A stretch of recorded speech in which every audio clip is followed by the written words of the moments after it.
Hi, everyone. Welcome to another edition of the Farm Chatter podcast. On this episode of the podcast, I'm going to be joined by Professor Daniel Schwartz, who is Professor of Jewish History and the Chair of the Department of History at George Washington University. And we'll be discussing his book called Ghetto, The History of a Word, about the word ghetto. So that's what we'll be discussing. So thank you, Professor Schwartz, for joining me. Thank you for inviting me. Okay, so let's start off. Tell the listeners a little bit about yourself and your background. Sure. I have been teaching history, primarily Jewish history at George Washington since 2007. I received my PhD from Columbia in 2007. My original research, and I haven't entirely emancipated myself from it yet, but was on the philosopher and heretic Baruch Spinoza, focusing primarily on his posthumous image in Jewish culture and various uses that were made of his image and legacy by a variety of Jewish and secular individuals and movements. And the next project I worked on, I guess it seems a little bit afield from Spinoza, although I think there are some similarities in terms of method and in terms of some of the questions I'm wrestling with, but was a kind of genealogy of the word ghetto and of the concept of the ghetto.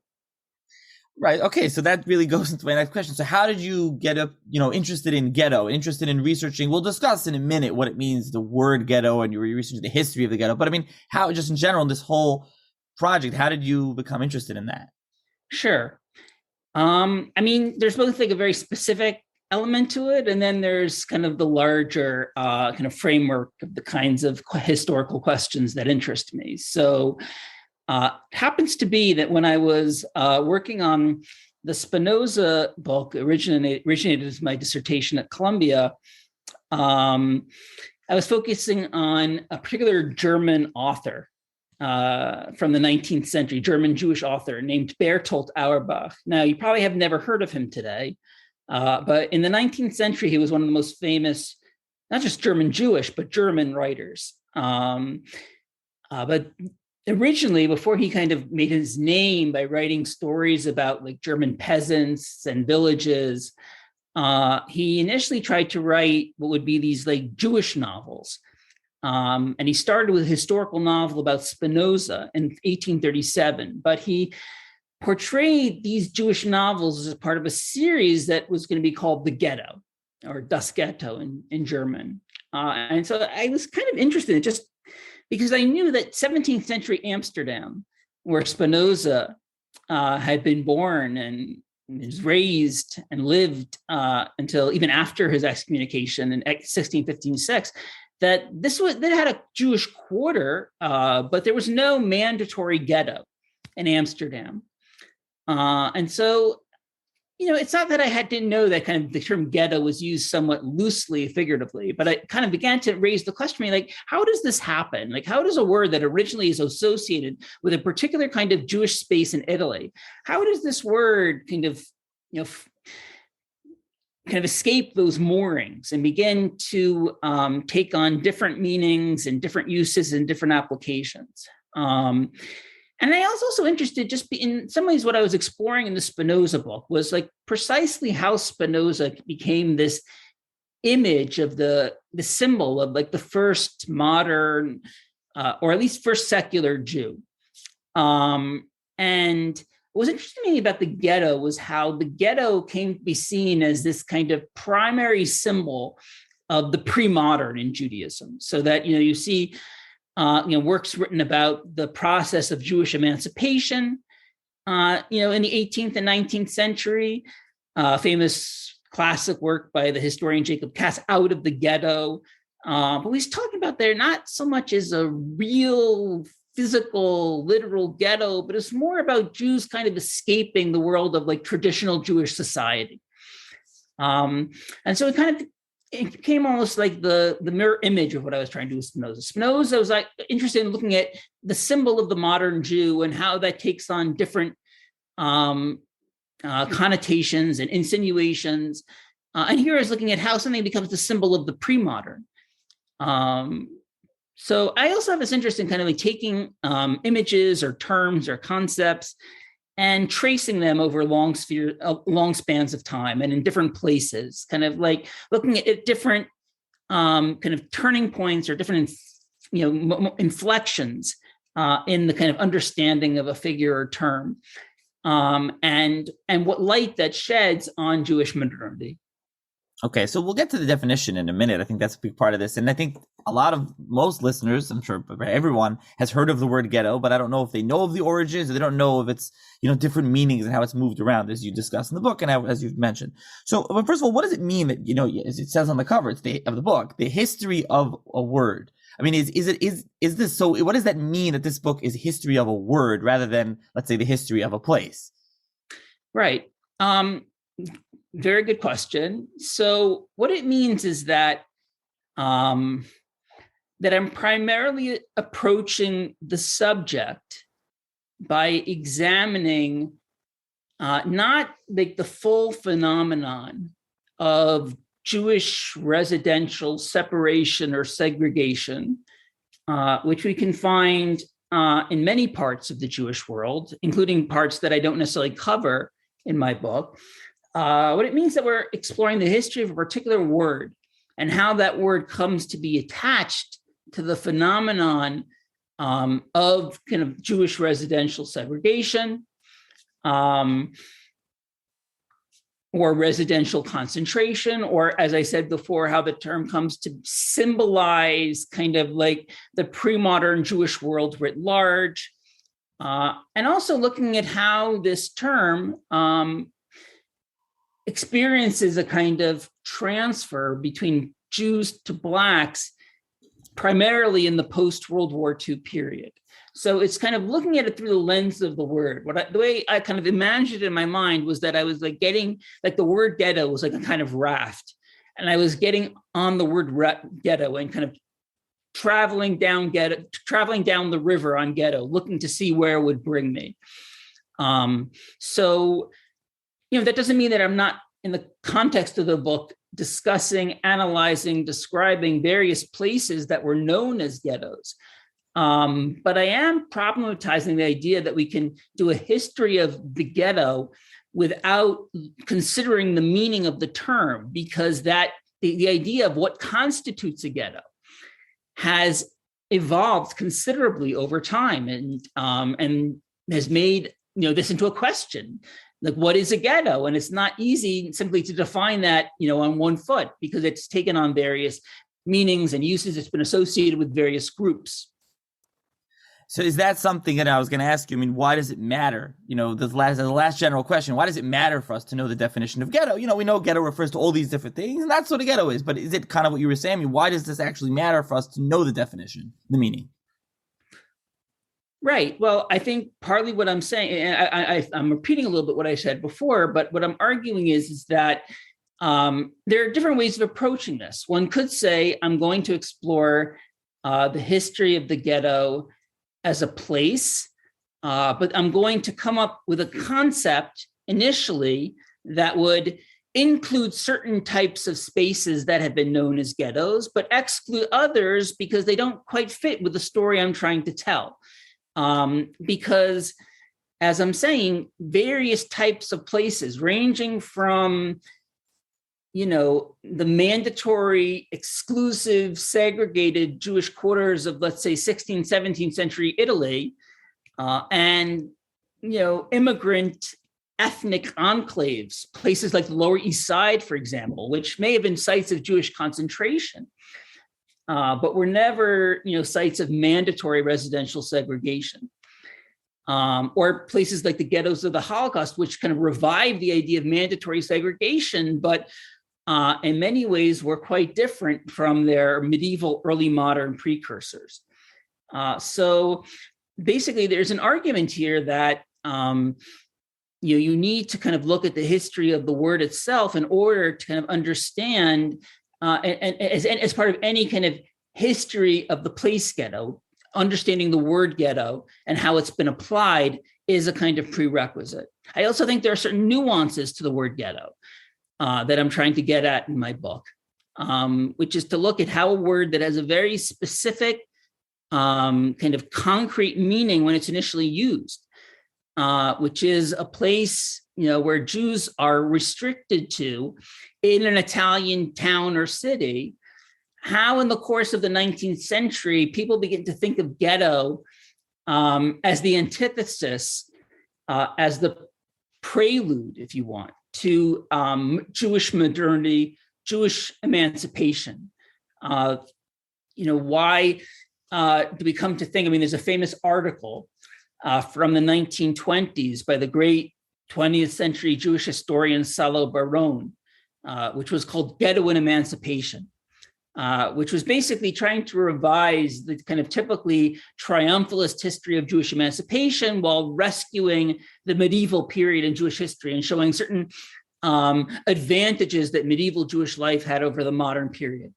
But what is the concept Baron uses to denote the full entirety of the pre-modern Jewish experience of the autonomous Jewish community? He uses this term ghetto. So you can see here that, when Baron uses ghetto, he's not thinking simply of like Venetian ghetto, the Roman ghetto. He's thinking of this kind of a world apart, of a kind of autonomous traditional Jewish community that was self-governing, and that was to some degree separated from the world around it. Okay, so let's go to the the definition of the word, I think, which inevitably is tied to the history of the word, where it started in the 16th century in Venice. So I'll let you start off to discuss that. Sure. The interesting about the word ghetto, given that, eventually it would take on, such significance, in kind of Jewish consciousness and collective memory and identity, and later on in African American collective memory and identity, is that the initial connection between ghetto and segregation, or ghetto and Jewish anything, was totally arbitrary, totally haphazard. And that in 1516, there's a whole backstory to this, but in 1516, when the Venetian Senate decided to concentrate those Jews who were living in the city in a particular place in the kind of northern periphery of the city, they sent them to live in an area that was already known as Ghetto, or in this specific case, as the Ghetto Nuovo, or New Ghetto. And so how did this area, which includes what we call today the New Ghetto and the Ghetto Vecchio, or the Old Ghetto, how did this whole area get this association with ghetto? So the consensus is that it connects to the prior existence on this area of a copper foundry, a foundry for the production of the ammunition of the Republic of Venice in the Middle Ages. And this foundry basically went defunct about 100 years before the Jewish ghetto was created. But that name, perhaps ghetto, people connect it to the idea of the Italian verb gettare, or as it might have pronounced, gettare, which means to pour or to cast, associated with the casting of metal. So somehow, but you start with the foundry and this idea of casting of metal. That name, by osmosis, comes to refer to the entire island complex. And then eventually Jews move there, and it becomes the proper name for the Jewish settlement there. But then eventually, when the institution begins to spread throughout Italy, so first in 1555, when the Papal States, when Pope Paul IV institutes a ghetto, they call it not initially a ghetto, but a few years later in a papal bull, it's referred to as a ghetto. So you see already now, it's not just the concept of the ghetto of Venice, but a ghetto now has the significance of a kind of mandatory, exclusively Jewish and segregated quarter. And so that's how the ghetto originally gets its name. Now, and to be clear, though, even before the Venetian ghetto in the 1516, there had been previous, instances where Jews were, like in Germany, other places, there was a Jewish quarter, so to speak, a kind of a ghetto before the ghetto. Right. And here, even they say we need to distinguish between two types of precedents. So, first of all, there's the whole idea of the Jewish quarter. The Jewish quarter is practically as old as the diaspora itself. We know for a fact that, in ancient Alexandria, Hellenistic Alexandria, where there was a major, prosperous diaspora Jewish community, that they lived primarily in 2 of the 5 districts of the city. There was a whole large kind of Jewish neighborhood, Jewish quarter.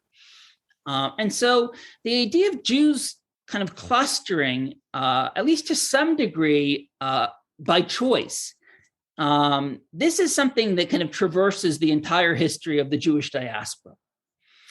Jews concentrating of their own accord for religious reasons, for social reasons, for communal reasons, for a certain kind of safety in numbers. So that already is a precedent.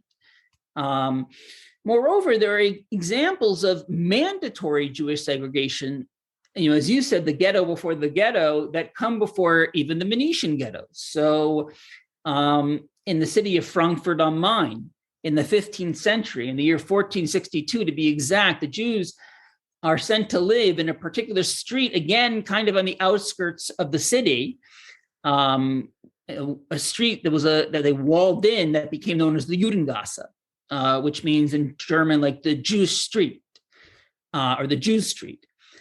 And this was, a place that all Jews had to resettle there. Anyone not Jewish had to move out. And it was clearly segregated. There were walls, there were curfews, etc. Moreover, there was a whole campaign in 15th century Spain, or its precursors, Castile and Aragon, to try to segregate Jews after this major wave of pogroms that kind of inaugurates the kind of downfall of Spanish Jewry starting in 1391.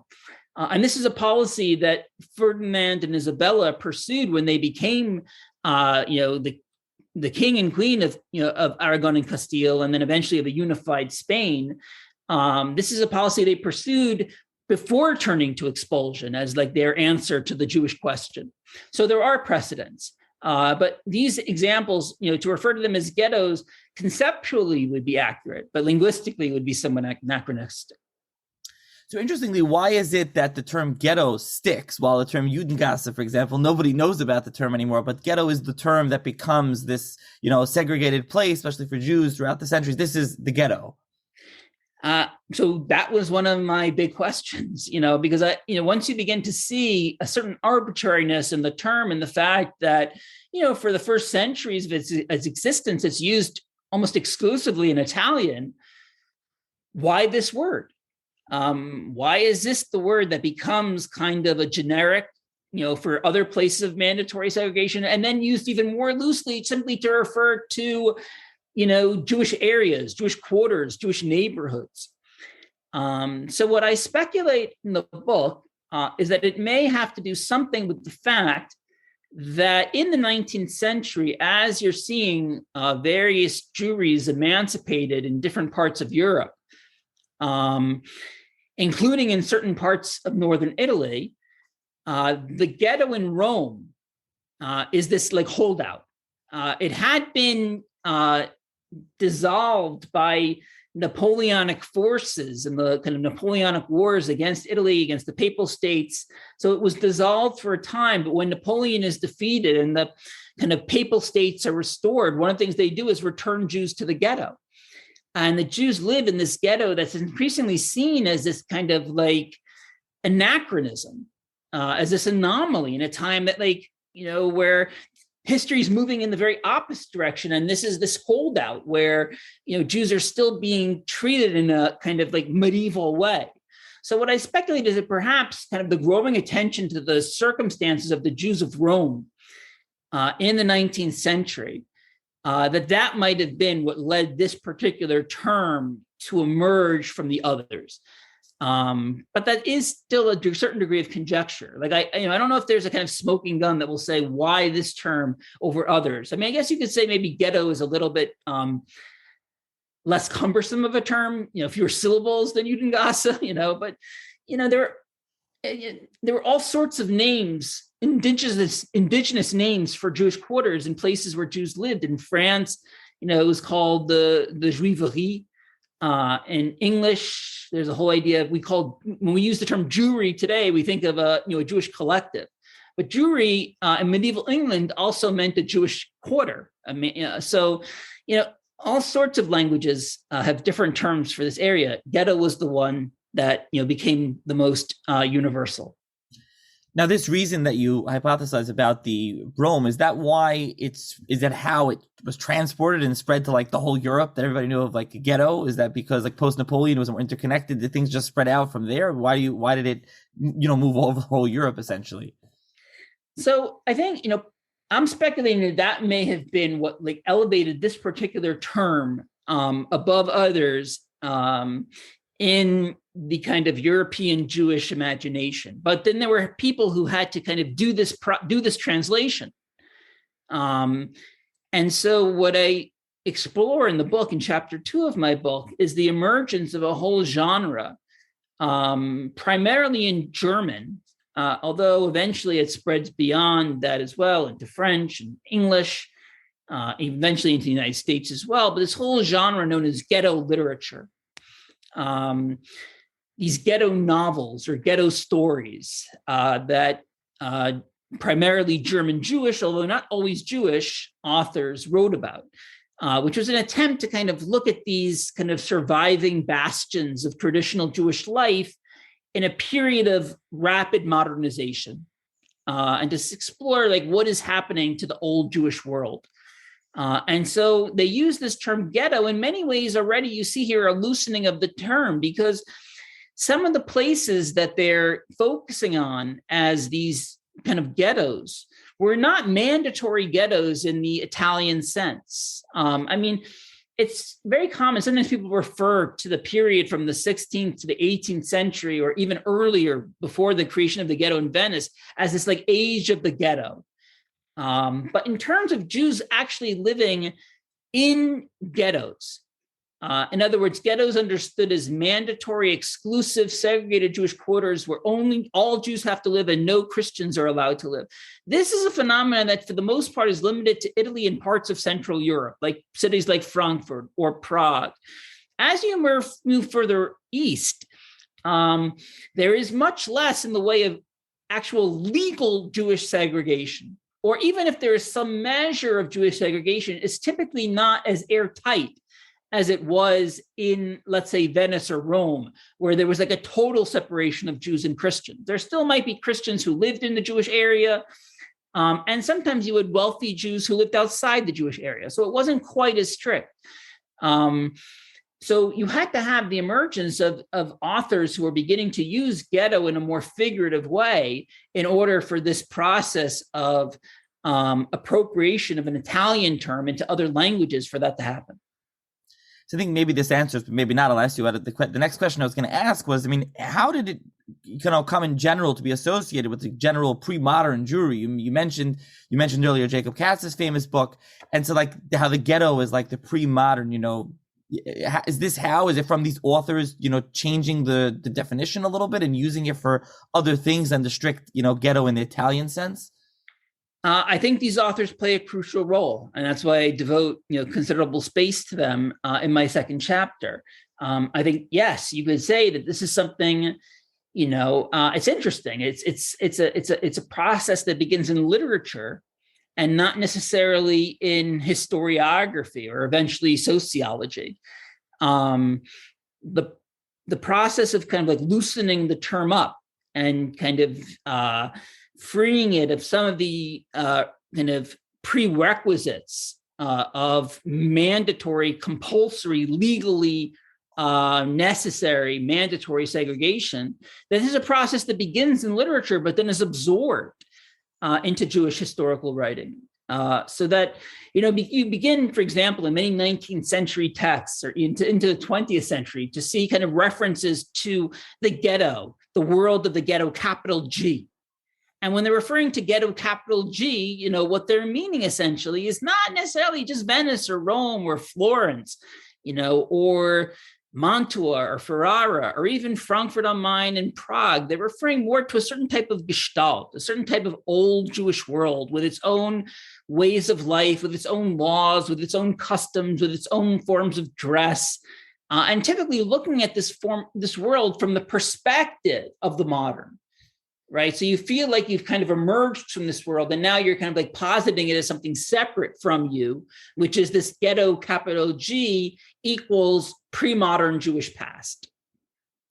And this is the same thing that happens, the next chapter in the book, chapter 3, discusses, the ghetto comes to America. And you mentioned already the Lower East Side. Is this the same kind of process that happens?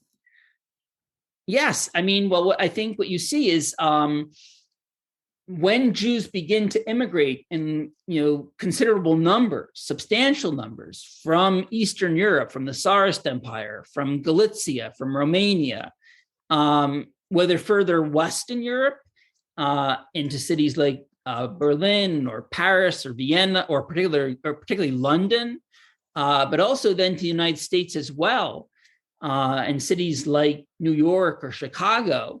They formed these enclaves. They formed these Jewish neighborhoods that were densely Jewish, and that had certain kind of at least superficial resemblance to the ghettos, in terms of sometimes you think about New York, you think about the tenements. Like if you go to the ghetto of Venice, you can see, these 7 to 8 story, apartment buildings at a time, when that was highly unusual. So, some superficial resemblances, but what's missing here is the aspect of legal segregation. Jews are, for the most part, concentrating in these areas voluntarily. And when I say voluntarily, I'm not saying it's like totally like, well, I'm just going to go wherever. I guess I'll go to the Jewish neighborhood. There are certain incentives for them to go there. They have linguistic reasons for going there. They have social and communal reasons. They have economic reasons. Where's the best place for me to get a job and quickly? But they're not sites of mandatory segregation, and nevertheless, people come to refer to them as ghettos. Israel Zangwill, from within this kind of very prominent Anglo-Jewish writer of the late 19th, early 20th century, an important figure in Zionism and later in this movement territorialism. He's also the figure who coins this whole term, the melting pot, to describe the United States, the name of a play that he creates in 1908. But in the 1890s, he writes a book. In 1892, he writes a book, Children of the Ghetto, which is referring to the ghetto here is London's East End, which was the kind of primary area where Jewish newcomers to the city settled. It was the original area of Jewish settlement. As Jews became more middle class and wealthier, they began to move out of it. But when you have this new wave of Jewish immigrants from Eastern Europe, they settled primarily in East End. And Zangwill makes quite clear at the very beginning of the book, Children of the Ghetto, that the ghetto that he's focusing on, he says, point blank, is a voluntary formation. In other words, it's a ghetto that Jews are creating, but he speculates that it's because Jews can't divest themselves of ghetto life so quickly, right? Even though, again, it's a little bit of a historical inaccuracy to say that Eastern European Jews were living in ghettos. If we think of the primary, Jews lived in cities. If we think of the shtetl, in Eastern Europe, like, the kind of what we think of as the locus classicus of Jewish settlement in Central and Eastern Europe, right? These were not ghettos. They were, towns that were heavily Jewish, sometimes had even a plurality of Jews, sometimes even the majority of the city was Jewish. So it's very different, from the reality of the ghetto, let's say in a place like Venice, where it's really a minority Jewish space. Here, this was a much larger Jewish space, and while Jews clustered in certain parts of the shtetl, there wasn't mandatory segregation.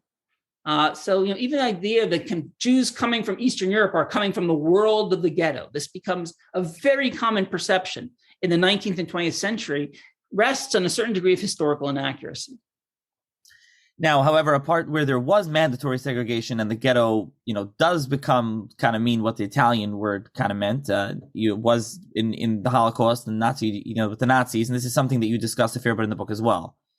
Yes. So, in chapter 4 of my book, I look at what's, seems this kind of return to the idea of the ghetto, as a mandatory exclusive space. for Jews, where all Jews have to move, where anyone not Jewish has to move out. And here, of course, there's also a kind of racial dimension, so that, in places like the Warsaw Ghetto, the largest ghetto, you actually had Christians who lived, certain Christians who were of Jewish, who had converted to Christianity, who lived, a relatively small community, but a community nevertheless, because now the definition is no longer solely religious, it's also racial. But what I argue in my book is how did Jews in some ways respond to the creation of the ghetto? And kind of using diaries and correspondence, what I found is that very often, you had to see the ghetto came on the heels of all sorts of assaults against Jewish life and property. Even before you have anything, as kind of formalized as the final solution. There's all sorts of violence against Jews. And so sometimes Jews initially welcomed the ghetto. Welcoming is a little bit of a strong word, but they looked at the ghetto as a place where, okay, this is a part of our history. It seems very alien to us, but we know we've survived this in the past. We can survive it again now. And what I look at in the course of that chapter is how, as the period, as the Holocaust, in earnest begins in the late 30s and 40s, as Jews are concentrated into ghettos, primarily in Nazi-occupied Eastern Europe, as these ghettos increasingly become sites, of starvation, of disease, and eventually of deportation, whether to the killing fields or the death camps, right? It's seen as something totally without any kind of precedent in Jewish history whatsoever, because these ghettos, in some ways, right, to consider them part of the same category as the Italian ghetto is problematic, because they were far more, because they became a cog in a kind of genocidal plan that never could have really been envisioned in the early modern period. So does this transform the significance or the meaning of the word ghetto, I guess further along or differently than what the original meaning was? So I think it inflects it so that going forward, when you mention the term ghetto, for Jews at least, one of the immediate, and not just for Jews, but one of the, it's like we work with like various frames of reference. And like what I look in the book is like how, there's an almost a kind of archaeology of the term. And like when a new layer is added, and it's a layer as shocking and horrifying as the Nazi ghetto, ways in which that starts to eclipse other uses, so that people, begin to not think of like an area like the Lower East Side anymore as a ghetto, because that's so different. So yeah, I do see it as an inflection. I mean, in the end of chapter 4, what I look at kind of responses to the Warsaw Ghetto uprising, preceding even the end of World War II itself, because the Warsaw Ghetto is destroyed for good in May of 1943 after this heroic 4-week resistance from the remaining Jews in the ghetto. So that's 1943. World War II doesn't end until 1945, and the war in Europe doesn't end until the spring of 1945. So already Jews are commemorating the Warsaw Ghetto, and they're latching on to this kind of resistance. And what I look at is like commemorations, how the Warsaw Ghetto became kind of woven into early Holocaust commemorations. And I found even a quote by someone who was president of, I forget which Jewish organization it was now, but maybe the American Jewish Congress or the American Jewish Committee or something like that. And how he says basically, the ghetto is no longer a term we simply associate with weakness and passivity and destruction. It's also a term of resistance now. So you see kind of ways in which the term, based on that kind of, homing in on this one element of the Warsaw Ghetto's history and of the Holocaust history, creates a kind of a new dimension to the meaning of ghetto. Okay, now and then the last part of the book, which is interesting, is how suddenly it goes from Jews. Now it ends up referring to densely populated urban areas and African Americans in America. I mean, how does that happen? Right. So yeah, I mean, that was like one of the things that really interested me.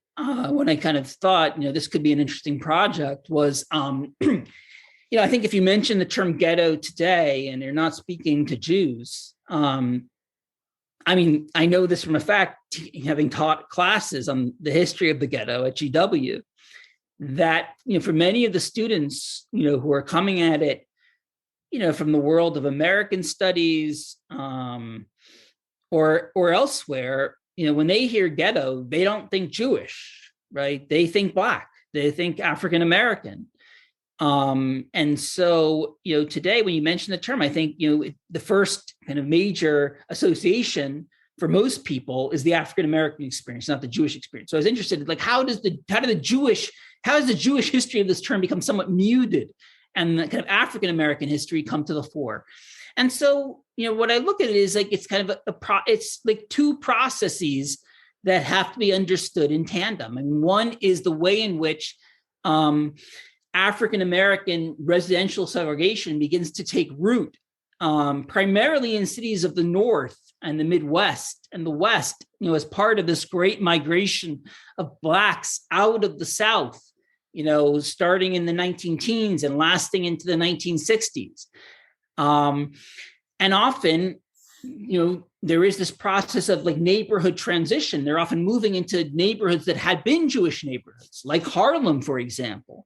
And they become primarily Black neighborhoods where Jews move out. So there's this process of Blacks becoming concentrated in certain areas, and also being unable to leave certain areas, not necessarily by statute, but because of all of these kind of structural impediments, whether they be restrictive covenants, whether they be real estate agents steering Blacks away from certain areas, where the banks, not willing to, give mortgages to Blacks outside of these areas, so-called redlining. So how these areas become sites of a kind of something that goes beyond simply de facto segregation, in my opinion, because it's not, there is an element of kind of like structural racism here.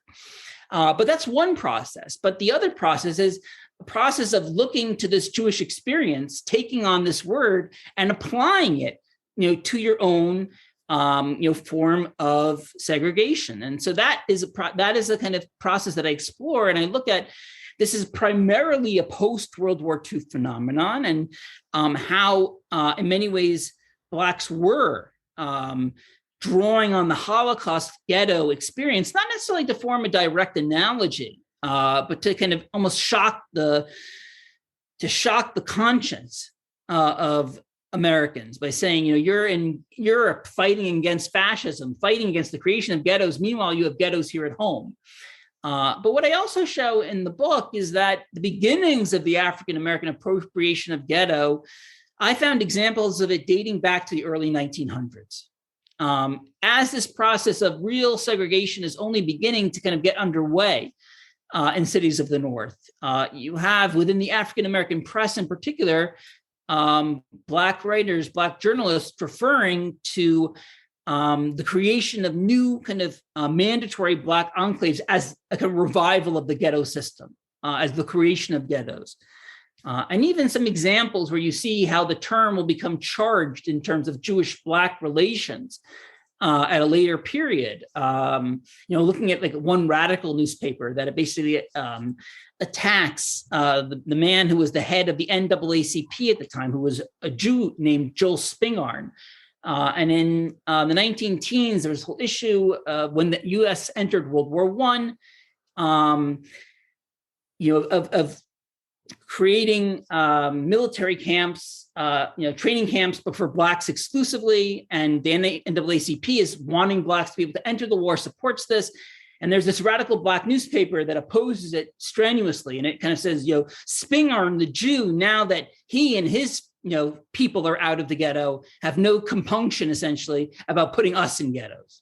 So, there is this use of the word that already precedes the post-World War II period. But in terms of when it really comes to be associated primarily with Blacks rather than Jews, this is really in the 1960s and 1970s.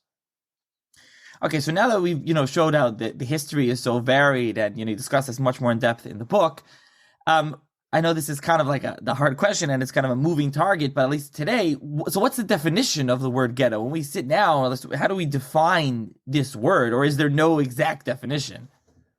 Well, I mean, I think I would argue that definition is still contested.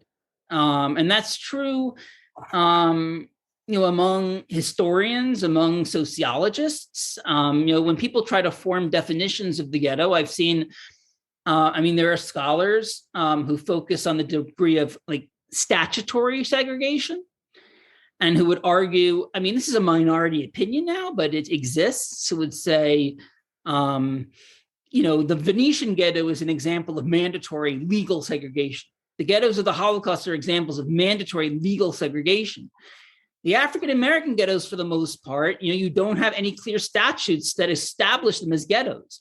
And so they technically shouldn't fit under that, rubric. Whereas others would argue, well, there still is compulsion that goes on here. African-Americans are not entirely at liberty to move out of these areas. There are all sorts of structural impediments that keep them there. So it is a kind of compulsion.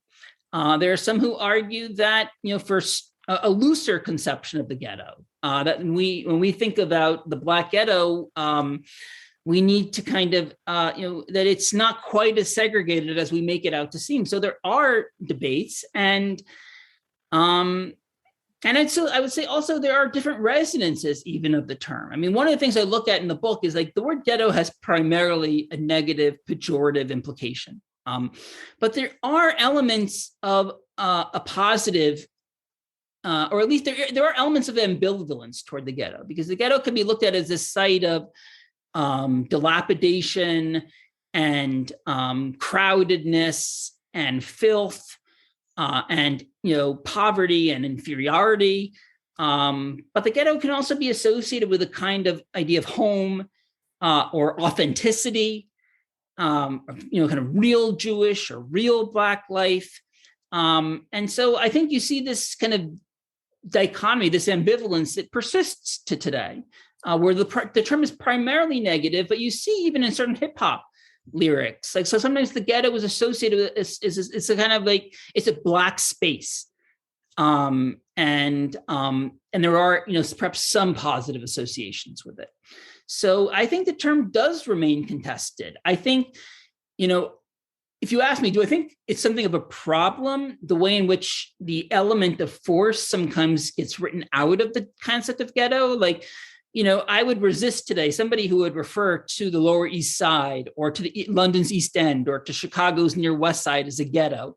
I would say, that is how they were known, but we need to understand what these areas were not and how they don't resemble many other ghettos. But part of what I'm looking at in the book is how words change and words, attach themselves to different kinds of places because they're seen as somewhat analogous. And then how these understandings become normalized, or sometimes they fade from use because, like I said, even earlier with the Lower East Side, when you have the Holocaust ghetto, when you have the African-American ghetto, right, increasingly that's seen as something that can't quite be associated with the Lower East Side. So that is kind of, I think there still are these differing connotations. There still is this question to some extent of what is a ghetto that people continue to wrestle with. It's something you close in the book, but you mentioned negative connotations where you discuss how when there was, a dispute over the Erev in one of the cities where even the secular or more modern Jews, I'm not sure, they essentially said, oh, they're putting an Erev, they're trying to turn this into a ghetto. Yes. There was a whole case in the late 90s and early 2000s in this suburb, wealthy suburb outside of New York City called Tenafly, where Orthodox Jews had moved into the area and they wanted to create an Eruv. And this became a huge controversy, not only pitting Jews against non-Jews, but anyways, pitting Jews against each other. And as you said, the more I don't want to say necessarily assimilated, but the more, the less observant Jews, the more secular Jews basically saw this exactly as you said, that, creating an Eruv, even though, as we know from Eruvin, they tend to be very hard to see. But the idea that this would become grounds for more Orthodox Jews moving into the area, it's seen as potentially creating a ghetto. Right. Okay. So, I mean, in conclusion, I mean, essentially the book, I mean, not what do you hope to accomplish, but what do you hope readers that would read the book will come out with? Just this understanding of, how the word started and what it means today, or just all the different descriptions involved? I would hope that people will, first of all, I think partly what I was trying to do, given what I said, is this, eclipse of some of the Jewish associations of the term. Part of what I was trying to do was like restore the kind of Jewish history of the term ghetto in its fullness, so that, this would not be a kind of forgotten chapter. And yes, among people who focus in Jewish history, yes, I mean, this history is known, but not all elements of it, not elements in terms of the 19th century, conversion of the term into a type of symbol or metaphor. Not necessarily the way in which areas like the Lower East Side and Chicago's near West Side were referred to as ghettos. So kind of restoring this prior history and as a way of better understanding even the implications of its usage for African Americans. But I also think, this term ghetto, it looms very large in Jewish consciousness. And I think it figures very prominently in how Jews conceive modernity, and not just Jews, but I think also African Americans, because the ghetto, as I said, and you could say this is perhaps one of the things this book is showing, is that the ghetto is always thought of as something kind of that is out kind of before modernity, or the antithesis or opposite of modernity, that to live in a ghetto is to not be fully modern. And yet we keep on producing ghettos, even, in this period where we say, we are modern now. Nevertheless, somehow ghettos, continue to be produced and reproduced. And so perhaps that really needs to force us to rethink the extent to which, we think of the ghetto as not a part of modernity. I think by focusing on the word itself and how usage of the word explodes in the very period when Jews are beginning to become emancipated, they force us to think differently about the significance of the ghetto in Jewish modernity, the way in which it has served as this type of symbol par excellence of what we're coming from. But perhaps we need to rethink that to some extent, to look at how, like I said, in spite of this idea of modernity and progress and emancipation, nevertheless, there is this kind of continual reproduction of ghettos. Okay. So the book, I think I mentioned, but if not, it's published by Harvard University Press, and I'll be sure to put a link in the show's notes. The listeners can check it out. And thank you, Professor Schwartz, for coming on to discuss it. My pleasure. Thank you for having me.